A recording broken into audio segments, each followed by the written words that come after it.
marsa isa ga'uun bara gadaa meelba hamaan teessoo tolin ba'u. Lammiin koo duruu gadaan bula marsa isa ga'uun bara gadaa meelba hamaan teessoo tolin ba'u. Irreechi waggaa waggaan dhufa kan rabbi nu ga'uun horar sadii geenye ora finfinneetti wal ga'u. Irreechi waggaa waggaan dhufa kan rabbi nu ga'uun horar sadii geenye ora finfinneetti wal ga'u.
Kenya biyyi hamaan teessoo tolin ba'u. Hawaatu marsee shakkar jira hunduu si gada'uu jira fuullee Oromoo hamaan teessoo tolin ba'u. Innaanuuf guddisi jabaa bulchi jennee si kadhannaa kan dabees qajeelchi uumaa guddaa sitti abdannu. Irreechi waggaa waggaan dhufa kan rabbi nu ga'uu horar sadii geenye ora finfinneetti wal ga'u. Deebi'aan nuuratti irreechi uumaan deebise yaantuu deebise.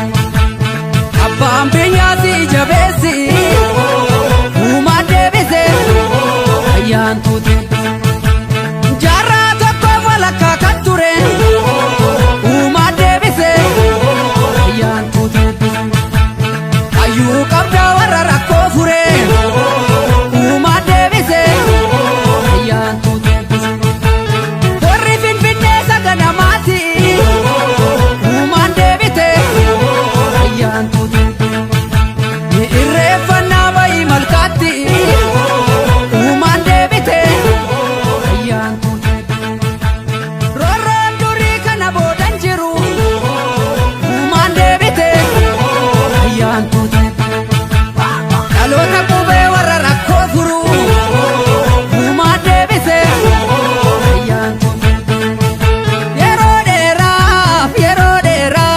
Facaane galata rabbi irra waltaane. Yeroo dheeraa fagga facaane galata rabbi irra waltaane.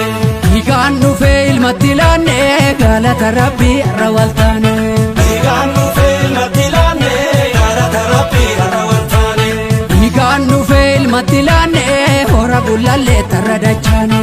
Dhiigaan dhufee ilmatti laanne hora gullallee tarra dachaane. Falmataa lammii koo kan birbirsa gooroo dhugaan seenarraan da'u darbeera barri roorroo. Dhiigadduu dhangala'ee lafee akka caccabe ijji dhiiga roobee lubbuutu gumaa dhabe. Falmataa lammii koo kan birbirsa gooroo dhugaa qaallitti ture himannaa bara roorroo. Dhiigadduu dhangala'ee lafee akka caccabe ijji dhiiga roobee lubbuutu gumaa dhabe. Yoo maskeenye salphaatti sirraan oolu yaa koodee of kenneeti jabaanii sirratti sirraan oolu yaa foollee seenaan baddanuu galteetti sirraan oolu yaa koodee wal argina finfinneetti sirraan oolu yaa foollee irreeffadhu malkaa keetti yarraa sirraan